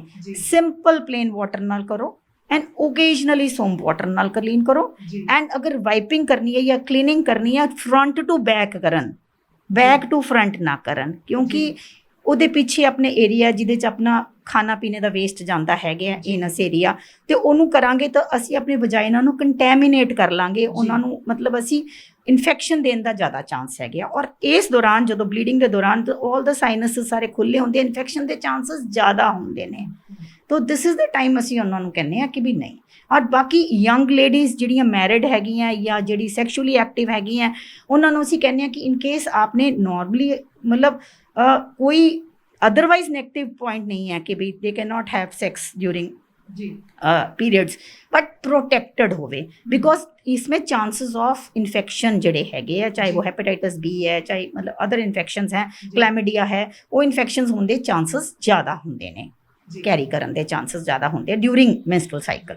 ਲਾਸਟ ਤੇ ਮੈਂ ਤੁਹਾਡੇ ਮੈਸੇਜ ਦੇ ਨਾਲ ਇੱਕ ਛੋਟਾ ਜਿਹਾ ਸਵਾਲ ਇਹ ਵੀ ਲੈਣਾ ਚਾਹੁੰਦੀ ਹਾਂ ਕਿ ਮੈਰਿਜ ਵਿਆਹੀਆਂ ਔਰਤਾਂ ਦੇ ਵਿੱਚ ਕੁਝ ਚੇਂਜਸ ਹੁੰਦੇ ਆ, ਖਾਸ ਤੌਰ 'ਤੇ ਜਿਹੜੀਆਂ अर्ਲੀ ਉਮਰ ਦੇ ਵਿੱਚ ਬਹੁਤ ਛੇਤੀ ਕੁੜੀਆਂ ਦਾ ਵਿਆਹ ਕਰ ਦਿੱਤਾ ਜਾਂਦਾ ਕਿ ਵਿਆਹ ਤੋਂ ਪਹਿਲਾਂ ਜਾਂ ਵਿਆਹ ਤੋਂ ਬਾਅਦ ਦੇ ਵਿੱਚ ਜਿਹੜੀ ਪੀਰੀਅਡਸ ਨੂੰ ਲੈ ਕੇ ਕੁਝ ਚੇਂਜਸ ਆਉਂਦੇ ਆ ਤੇ ਉਹਨਾਂ ਤੋਂ ਕਿੰਨਾ ਕੁ ਜਿਹੜਾ ਅਵੇਅਰ ਰਹਿਣ ਦੀ ਲੋੜ ਹੈ, ਕਿਉਂਕਿ ਡਰ ਜਿਹੜੀਆਂ ਧਾਰਨਾਵਾਂ ਸਾਡੇ ਡਰ ਤਾਂ ਨੋਰਮਲੀ ਇਸ ਚੀਜ਼ ਨਾਲ ਜੋੜ ਹੀ ਦਿੱਤਾ, ਜਿਵੇਂ ਅਸੀਂ ਪ੍ਰੋਬਲਮ ਹੀ ਕਹਿ ਦਿੰਦੇ ਹਾਂ, ਹਾਲਾਂਕਿ ਇਹ ਪ੍ਰਾਊਡ ਵਾਲੀ ਗੱਲ ਆ ਕੁੜੀਆਂ ਦੇ ਲਈ, ਔਰਤਾਂ ਦੇ ਲਈ ਮਾਹਵਾਰੀ ਪ੍ਰਾਊਡ ਵਾਲੀ ਗੱਲ ਆ, ਪਰ ਉਹਨੂੰ ਡਰ, ਹੀਣ ਭਾਵਨਾ, ਔਰ ਤੁਸੀਂ ਆਪਣੇ ਡੈਡ ਨਾਲ ਨਹੀਂ ਗੱਲ ਕਰ ਸਕਦੇ, ਤੁਸੀਂ ਆਪਣੇ ਭਰਾ ਨਾਲ ਨਹੀਂ ਗੱਲ ਕਰ ਸਕਦੇ, ਔਰ ਓਪਨਲੀ ਗੱਲ ਕਰਨ ਤੋਂ ਹੀ ਝਿਜਕਦੇ ਆ ਲੋਕ। ਸੋ ਇਹ ਚੀਜ਼ਾਂ ਦੇ ਬਾਰੇ ਜਾਣਨੇ ਤੁਹਾਡੇ ਸੁਨੇਹੇ ਦੇ ਨਾਲ ਇਹ ਚੀਜ਼ ਮੈਂ ਤਾਂ ਛੇੜ ਦਿੱਤੀ ਕਿ ਇੱਕ ਜਿਹੜੀ ਹੀਨ ਭਾਵਨਾ ਵਾਲਾ ਸੁਨੇਹਾ ਕਿ ਘਰੇ ਜੇ ਭਰਾ ਹੈਗਾ, ਤੁਹਾਡਾ ਬਾਪ ਹੈਗਾ ਤੇ ਮਾਵਾਂ ਹੀ ਘੂਰ ਦਿੰਦੀਆਂ ਕਿ ਇਹ ਸ਼ਬਦ ਬੋਲਣਾ, ਜਾਂ ਅਸੀਂ ਦਫ਼ਤਰਾਂ 'ਚ ਕੰਮ ਕਰਦੀਆਂ ਔਰਤਾਂ ਉਹ ਦੱਸ ਹੀ ਨਹੀਂ ਪਾਉਂਦੀਆਂ ਕਿ ਸਾਨੂੰ ਪੀਰੀਅਡ ਆਏ ਹੋਏ ਆ, ਇਸ ਲਈ ਅਸੀਂ ਜਿਹੜੇ ਆ ਠੀਕ ਮਹਿਸੂਸ ਨਹੀਂ ਕਰ ਰਹੇ। ਇਹ ਇੱਕ ਵੱਡੀ ਹੀਨ ਭਾਵਨਾ, ਔਰ ਉਹਦੇ ਨਾਲ ਵਿਆਹ ਤੋਂ ਪਹਿਲਾਂ ਜਾਂ ਬਾਅਦ 'ਚ ਕੁਝ ਚੇਂਜਸ ਉਹਦੇ ਲਈ ਕੋਈ ਧਾਰਨਾ ਤਾਂ ਨਹੀਂ। ਮੈਂ ਤੁਹਾਨੂੰ ਇੱਕ ਐਗਜ਼ਾਮਪਲ ਦਿੰਦੀ ਹਾਂ। ਮੈਂ ਕੁਝ ਸਾਲ ਪਹਿਲਾਂ ਨਾ ਸਕੂਲ ਕਵਰ ਕੀਤਾ ਸੀ, ਮੈਂ ਸਕੂਲ ਦਾ ਨਾਮ ਨਹੀਂ ਲਿੱਤਾ, ਉਹਨਾਂ ਨੇ ਮੈਨੂੰ ਕਮ ਸੇ ਕਮ ਨਾ 200-250 ਬੱਚਿਆਂ ਨਾਲ ਇੰਟਰੈਕਸ਼ਨ ਕਰਾਈ ਜੀ, ਔਰ ਅੱਛਾ ਪਬਲਿਕ ਸਕੂਲ ਸੀਗਾ, ਠੀਕ ਹੈ। 200-250 ਜਬ ਗਰਲਸ ਨੇ ਇੰਟਰੈਕਸ਼ਨ ਕੀਤੀ ਤਾਂ ਮੈਂ ਐਵੇਂ ਪੁੱਛਿਆ, ਮੈਂ ਕਿ ਤੁਹਾਡੇ 'ਚੋਂ ਅੱਜ ਜ਼ੁਕਾਮ ਕਿੰਨਿਆਂ ਨੂੰ ਹੈ? ਕਈਆਂ ਨੇ ਹੱਥ ਚੱਕ ਲਿਆ। ਮੈਂ ਕਿ ਇਹਨਾਂ ਨੂੰ ਲੂਜ਼ ਮੋਸ਼ਨ ਹੈ? ਬਹੁਤਾਂ ਨੇ ਹੱਥ ਚੱਕ ਲਿਆ। ਮੈंने ਕਿਹਾ ਤੁਹਾਡੇ 'ਚੋਂ ਪੀਰੀਅਡਸ ਕਿੰਨਿਆਂ ਨੂੰ ਆਏ ਹੋਏ ਨੇ? ਇੱਕ ਬੱਚੀ ਨੇ ਹੱਥ ਚੱਕਿਆ, ਸਿਰਫ ਇੱਕ ਬੱਚੀ ਨੇ ਹੱਥ ਚੱਕਿਆ। ਤਾਂ ਮੈਨੂੰ ਲੱਗਿਆ ਕਿ 250 ਲੜਕੀਆਂ ਦੇ ਵਿੱਚ ਐਂ ਤਾਂ ਹੋ ਨਹੀਂ ਸਕਦਾ ਕਿ ਅੱਜ ਇੱਕੋ ਬੱਚੀ ਨੂੰ ਪੀਰੀਅਡਸ ਆਏ ਹੋਣ। ਮੈਂ ਕਿਹਾ ਤੁਹਾਨੂੰ ਅਗਰ ਲੜਕੀਆਂ ਵਿੱਚ ਬੈਠ ਕੇ ਸ਼ਰਮ ਹੁੰਦੀ ਹੈ ਤਾਂ ਤੁਹਾਨੂੰ ਦੈਟ ਮੀਨਸ ਤੁਹਾਡੀ ਜਿਹੜੀ ਹੈਗੀ ਹੈ ਅੰਦਰੋਂ ਸਿੱਖਿਆ ਹੀ ਐਸੀ ਹੈ ਕਿ ਵੀ ਇਹਨੂੰ ਅਸੀਂ ਐਡਾ ਵੱਡੀ ਫੀਅਰ, ਐਂਬੈਰਸਮੈਂਟ, ਇੰਨਾ ਵੱਡਾ ਟੈਬੂ ਬਣ ਕੇ ਚੱਲ ਰਹੇ ਹਾਂ। ਇਹਦੇ ਬਾਰੇ ਸਾਨੂੰ ਗੱਲ ਕਰਨੀ ਪਏਗੀ। ਕੋਈ ਹੀਨ ਭਾਵਨਾ। ਕਿੰਨਾ ਜ਼ਰੂਰੀ ਹੈ ਕਿ ਮਾਂ ਦੇ ਨਾਲ ਬਾਪ ਵੀ ਘਰ 'ਚ ਗੱਲ ਕਰੇ ਇਸ ਬਾਰੇ। डेफिनेटली अगर तो डिपेंड करता है कि एजुकेशन लेवल की है। अगर माँ ऐसे है कि भी बाप नाल गल करन नूं डरना या झिझकना नहीं चाहिए। पहली गल ਉਹ ਐਟਮੋਸਫੇਅਰ ਤੇ ਮਾਹੌਲ ਤੇ ਡਿਪੈਂਡ ਕਰਦਾ ਹੈ ਕਿ ਤੁਸੀਂ ਕਿਹਦਾ ਮਾਹੌਲ ਘਰ ਵਿੱਚ ਰੱਖਿਆ ਹੋਇਆ ਹੈ। ਪਹਿਲਾਂ ਮਾਂ-ਬਾਪ ਆਪਸ ਵਿੱਚ ਗੱਲ ਕਰਨਗੇ ਤਾਂ ਹੀ ਬੱਚੇ ਨਾ ਕਰਨਗੇ। ਮੈਨੂੰ ਤਾਂ ਲੱਗਦਾ ਕਈ ਘਰਾਂ ਵਿੱਚ ਮਾਂ ਵੀ ਨਹੀਂ ਗੱਲ ਕਰਦੀ ਬਾਪ ਨਾਲ ਇਸ ਬਾਰੇ 'ਚ ਕਿ ਮੇਰੀ ਬੱਚੀ ਨੂੰ ਇਹ ਹੈਗਾ ਜਾਂ ਹੋ ਗਿਆ ਜਾਂ ਕੁਛ ਹੈ। ਬਾਪ ਦੀ ਨੌਲੇਜ ਵਿੱਚ ਵੀ ਹੋਣਾ ਚਾਹੀਦਾ। ਜੇ ਸਪੋਜ਼ਿੰਗ ਮਾਂ ਘਰ ਨਾ ਹੋਵੇ, ਕੋਈ ਪ੍ਰੋਬਲਮ ਹੋਵੇ ਤਾਂ ਫਿਰ ਬੱਚੀ ਵੇਟ ਕਰਦੀ ਰਹੇਗੀ ਕਿ ਮੇਰਾ ਬਾਪ ਕਦੋਂ, ਮਾਂ ਕਦੋਂ ਆਏਗੀ ਤਾਂ ਮੈਂ ਗੱਲ ਨਹੀਂ ਕਰ ਸਕਦੀ। ਡੈਫੀਨੇਟਲੀ ਇਹ ਤਾਂ ਆਪਾਂ ਨੂੰ ਗੱਲ ਹੈ ਕਿ ਆਪਾਂ ਅਗਲੀ ਪੀੜ੍ਹੀ ਤੱਕ ਸਮਝਾ ਸਕਦੇ ਹਾਂ, ਚੇਂਜ ਕਰ ਸਕਦੇ ਹਾਂ। ਜਦ ਤੱਕ ਅਸੀਂ ਇਸ ਜਿਹੜੀ ਪੀੜ੍ਹੀ ਹੈਗੀ ਹੈ, ਜਿਹੜੀ ਮਾਵਾਂ ਐਜੂਕੇਟ ਹੋਣੀਆਂ ਬਹੁਤ ਇੰਪੋਰਟੈਂਟ ਹੈ। ਨਾ ਲਿਖਣ ਪ੍ਰੋਪਰ, ਅਸੀਂ ਕਿਹੜਾ ਕਹਿੰਦੇ ਹਾਂ ਕਿ ਵੀ ਭਾਈ ਤੁਸੀਂ ਨਹੀਂ ਪੜ੍ਹੇ ਤਾਂ ਹੁਣ ਇੰਗਲਿਸ਼ ਲਿਖੋ, ਬਟ ਐਟਲੀਸਟ ਆਪਣੀ day to day life the problems ਨੂੰ ਅਵੇਅਰ ਰੱਖੋ ਤਾਂ ਕਿ ਤੁਸੀਂ ਨੈਕਸਟ ਜਨਰੇਸ਼ਨ ਨੂੰ ਅੱਛੀ ਗਾਈਡੈਂਸ ਦੇ ਸਕੋ। ਦੂਜੀ ਗੱਲ, ਅਗਰ ਪੀਰੀਅਡਸ ਦੀ ਚੇਂਜਸ ਆਉਂਦੀਆਂ ਹੈ ਪੋਸਟ ਮੈਰਿਜ ਨਾਲੋਂ, ਤੁਸੀਂ ਦੇਖੋ ਜਿਹੜੀ ਪੀਰੀਅਡਸ ਦੀ ਹੈਗੀ ਹੈ ਸਾਈਕਲ, ਇਹ ਬ੍ਰੇਨ ਤੋਂ ਕੰਟਰੋਲਡ ਹੈ। ਬ੍ਰੇਨ ਵਿੱਚ ਹੈਗਾ ਇੱਕ ਹਾਈਪੋਥੈਲਮਸ, ਨੀਚੇ ਹੈਗੇ ਪਿਟਿਊਟਰੀ, ਇੱਕ ਮਾਸਟਰ ਗਲੈਂਡ, ਉਹ ਤੋਂ ਬਾਅਦ ਯੂਟਰਸ ਆਉਂਦਾ, ਉਹ ਤੋਂ ਬਾਅਦ ਓਵਰੀ। ਇਹ ਸਾਰੇ ਨੇ ਇੱਕ ਐਕਸਿਸ ਬਣਾ ਕੇ ਚੱਲਦੀ ਹੈ। ਕੋਈ ਵੀ ਚੇਂਜ ਹੁੰਦੀ ਹੈ, ਚਾਹੇ ਸਾਈਕੋਲੋਜੀਕਲ, ਚਾਹੇ ਅਸੀਂ ਜਿਵੇਂ ਹਿਲ ਸਟੇਸ਼ਨ ਤੇ ਕੋਈ ਚਲੇ ਜਾਏ ਜਾਂ ਸਟ੍ਰੈਨਸ ਐਕਸਰਸਾਈਜ਼ ਕਰ ਲੇ, ਜਾਂ ਚੇਂਜਸ ਸਾਈਕੋਲੋਜੀਕਲ ਬਹੁਤ ਸਾਰੀ ਚੇਂਜਸ ਹੈ, physical, emotional, psychological. Marriage is a big change. ਅਗਰ ਉਹ ਤੋਂ ਪਹਿਲਾਂ ਪ੍ਰੋਪਰ ਕਾਉਂਸਲਿੰਗ ਨਹੀਂ ਹੈ ਔਰ ਵੈਰੀ ਯੰਗ ਲੜਕੀਆਂ ਦੀ ਅਸੀਂ ਮੈਰਿਜ ਕਰਾਂਗੇ ਤਾਂ ਇਹੀ ਹੋਏਗਾ, ਤਾਂ ਫਿਰ ਉਹਦੇ ਕੁਛ ਨਾ ਕੁਛ ਤਾਂ ਇਫੈਕਟ ਹੋਏਗਾ ਐਕਸੈਸ ਨੂੰ। ਬਟ ਦਿਸ ਇਜ਼ ਟੈਂਪਰਰੀ, ਇਹ ਕੋਈ ਨਹੀਂ ਹੈ, ਟੈਂਪਰਰੀ। ਕਈ ਵਾਰੀ 1 ਮਹੀਨੇ 2 ਵਾਰੀ ਵੀ ਆਉਣ ਲੱਗ ਜਾਂਦੇ ਨੇ, ਕਈ ਵਾਰ ਮਿਸ ਹੋ ਕੇ ਵੀ ਆ ਜਾਂਦੇ ਨੇ। ਬਸ ਮਿਸ ਹੋ ਕੇ ਅਸੀਂ ਇਹੀ ਦੇਖਣਾ ਹੈ ਕਿ ਵੀ ਪ੍ਰੈਗਨੈਂਟ ਤਾਂ ਨਹੀਂ, ਅਗਰ ਮਿਸ ਹੋ ਗਈ ਆਫਟਰ ਮੈਰਿਜ, ਬਸ ਉਹ ਪਤਾ ਹੋਣਾ ਚਾਹੀਦਾ ਹੈਗਾ ਤਾਂ ਕਿ ਅਸੀਂ ਅਕੋਰਡਿੰਗਲੀ ਮੈਡੀਕੇਸ਼ਨ ਜਾਂ ਜੋ ਵੀ ਮਤਲਬ ਪ੍ਰੀਕਾਸ਼ਨਸ ਔਰ ਜੋ ਵੀ ਮੈਨੇਜਮੈਂਟ ਸ਼ੁਰੂ ਕਰੀਏ, ਜਿਹਨੂੰ ਅਸੀਂ ਐਂਟੀਨੇਟਲ ਕੇਅਰ ਕਹਿ ਦਿੰਦੇ ਹਾਂ, ਉਹ ਕਰੀਏ। ਬਟ ਅਦਰਵਾਈਜ਼ ਤੋਂ ਉਹਨਾਂ ਦੀ ਪ੍ਰੋਪਰ ਆਪਣੇ ਇੰਡੀਆ 'ਚ ਤਾਂ ਸ਼ਾਇਦ ਪ੍ਰੀ ਮੈਰਿਜ ਕਾਉਂਸਲਿੰਗ ਵੀ ਨਹੀਂ ਹੈਗੀ ਹੈ। ਬਿਲਕੁਲ ਨਹੀਂ, ਠੀਕ ਹੈ ਨਾ। ਪ੍ਰੀ ਮੈਰਿਜ ਕਿਆ ਹੁਣ ਅਸੀਂ ਅੱਜ ਕੱਲ੍ਹ ਮੈਂ ਬਹੁਤ ਕੋਸ਼ਿਸ਼ ਹੈ ਕਿ ਚਲੋ ਪੋਸਟ ਮੈਰਿਜ ਕੋਈ ਆਉਂਦਾ ਪ੍ਰੀ ਕੰਸੈਪਸ਼ਨਲ ਕਾਉਂਸਲਿੰਗ ਤੇ ਆ ਜਾਈਏ ਕਿ ਐਟਲੀਸਟ ਬੱਚਾ ਪੈਦਾ ਕਰਨ ਤੋਂ ਪਹਿਲਾਂ ਅਸੀਂ ਕਾਉਂਸਲਿੰਗ ਦੋਨਾਂ ਨੂੰ ਬਿਠਾ ਕੇ ਮੈਂ ਤਾਂ ਆਲਵੇਜ਼ ਕਹਿੰਦੇ ਹਾਂ ਕਿ ਵੀ ਕਪਲ ਨੂੰ ਇੱਕ ਵਾਰੀ ਹਸਬੈਂਡ ਨਾਲ ਆ, ਇੱਕ ਵਾਰੀ ਸੱਸ ਨਾਲ ਆ, ਜਾਂ ਇੱਕ ਵਾਰੀ ਮਾਂ ਨਾਲ, ਜਿਹਦੇ ਨਾਲ ਵੀ, ਤਾਂ ਕਿ ਮੈਂ ਦੋਨਾਂ ਨਾਲ ਅੱਛੀ ਤਾਲਮੇਲ ਚੱਲੇ ਕਾਉਂਸਲਿੰਗ ਦੇ ਟਾਈਮ। ਅਸੀਂ ਅੱਗੇ ਇਹਨਾਂ ਦੀ ਪ੍ਰੋਬਲਮਸ ਨੂੰ ਸ਼ੇਅਰ ਕਰ ਲੈਣ ਤਾਂ ਕਿ ਇਹ ਬੈਠ ਮਿਲ ਕੇ ਰਲ ਮਿਲ ਕੇ ਕਰਨ, ਹੈਲਥ ਤਾਂ ਤਦ ਹੀ ਅੱਗੇ ਵਧੇਗੀ। ਬਿਲਕੁਲ ਸਹੀ। ਤੁਸੀਂ ਸਾਡੇ ਲਈ ਟਾਈਮ ਕੱਢਿਆ, ਬਹੁਤ ਬਹੁਤ ਸ਼ੁਕਰੀਆ। ਔਰ ਇਸ ਤਰ੍ਹਾਂ ਦੇ ਜਿਹੜੇ ਇੱਕ ਸੁਨੇਹੇ ਆ ਉਹ ਕੁੜੀਆਂ ਨੂੰ ਜਾਣੇ ਚਾਹੀਦੇ ਆ। ਬਹੁਤ ਬਹੁਤ ਧੰਨਵਾਦ ਤੁਹਾਡਾ। ਥੈਂਕ ਯੂ ਤੁਹਾਡਾ ਰਮਨ ਔਰ ਔਨ 에ਅਰ ਦਾ ਕਿ ਮੈਨੂੰ ਚਾਂਸ ਮਿਲਿਆ। ਔਰ ਮੈਂ ਰੀਅਲੀ ਚਾਹਾਂਗੀ ਕਿ ਬਹੁਤ ਸਾਰੇ ਲੋਕ ਕੰਮ ਕਰਨ ਐਂਡ ਮੇਰਾ ਜਿਹੜਾ ਵੀ ਯੋਗਦਾਨ ਹੋ ਗਿਆ ਆਈ ਐਮ ਰੈਡੀ ਟੂ ਇਹਦੇ ਵਿੱਚ ਪਾਉਣ ਵਾਸਤੇ। ਹਾਂ ਸੋ ਇਹ ਜ਼ਰੂਰੀ ਹੈ ਇਸ ਵਿਸ਼ੇ ਦੇ ਉੱਤੇ ਗੱਲਬਾਤ ਕਰਨੀ, ਜਿਸ ਤਰੀਕੇ ਦੇ ਨਾਲ ਮੈਮ ਨੇ ਕਿਹਾ ਕਿ ਟੈਬੂ ਜਿਹੜਾ ਬਣਾ ਦਿੱਤਾ ਗਿਆ ਹੋਇਆ ਮਾਹਵਾਰੀ ਦੇ ਨਾਲ ਸੰਬੰਧਿਤ, ਔਰਤਾਂ ਆਪਣੀ ਮੁਸ਼ਕਿਲ ਤਾਂ ਹੀ ਕਹਿਣਗੀਆਂ ਜੇ ਉਹ ਇਸ ਚੀਜ਼ ਨੂੰ ਮਾਣ ਨਾਲ ਲੈਣਾ ਸ਼ੁਰੂ ਕਰ ਦੇਣ ਤੇ ਇਸ ਚੀਜ਼ ਦੇ ਬਾਰੇ ਖੁੱਲ੍ਹ ਕੇ ਆਪਣੀ ਮਾਂ ਨਾਲ ਹੀ ਨਹੀਂ, ਘਰ ਦੇ ਵਿੱਚ ਮਾਹੌਲ ਇਹੋ ਜਿਹਾ ਹੋਵੇ ਕਿ ਅਸੀਂ ਆਪਣੇ ਬਾਪ ਦੇ ਸਾਹਮਣੇ ਗੱਲ ਕਹਿ ਪਾਈਏ, ਆਪਣੇ ਭਰਾਵਾਂ ਦੇ ਸਾਹਮਣੇ ਗੱਲ ਕਹਿ ਪਾਈਏ ਤੇ ਦਫ਼ਤਰਾਂ ਦੇ ਵਿੱਚ ਆਪਣੇ ਕੋਲੀਗਸ ਨੂੰ ਬਿਨਾਂ ਕਿਸੇ ਝਿਜਕ ਦੇ ਆਪਣੀ ਗੱਲ ਕਹਿ ਪਾਈਏ। ਤੇ ਜਦੋਂ ਇਸ ਮਾਮਲੇ ਤੋਂ ਝਿਜਕ ਟੁੱਟੂਗੀ ਤੇ ਇਹਦੇ ਨਾਲ ਸੰਬੰਧਿਤ ਸਾਰੀਆਂ ਪ੍ਰੋਬਲਮਾਂ ਜਿਹੜੀਆਂ ਹੱਲ ਹੋ ਜਾਣਗੀਆਂ, ਜਿਹੜੀਆਂ ਅਸਲ 'ਚ ਵੱਡੀਆਂ ਪ੍ਰੋਬਲਮਾਂ ਨਹੀਂ ਆ ਉਹਨਾਂ ਦਾ ਹੱਲ ਜਿਹੜਾ ਬੜਾ ਆਸਾਨੀ ਨਾਲ ਮੌਜੂਦ ਆ। ਤੁਸੀਂ ਦੇਖਦੇ ਰਹੋ ਔਨ ਏਅਰ। ਮੈਂ ਰਮਨ ਤੁਰ, ਕੈਮਰਾਮੈਨ ਯਾਦਵਿੰਦਰ ਦੇ ਨਾਲ ਪਟਿਆਲਾ ਤੋਂ।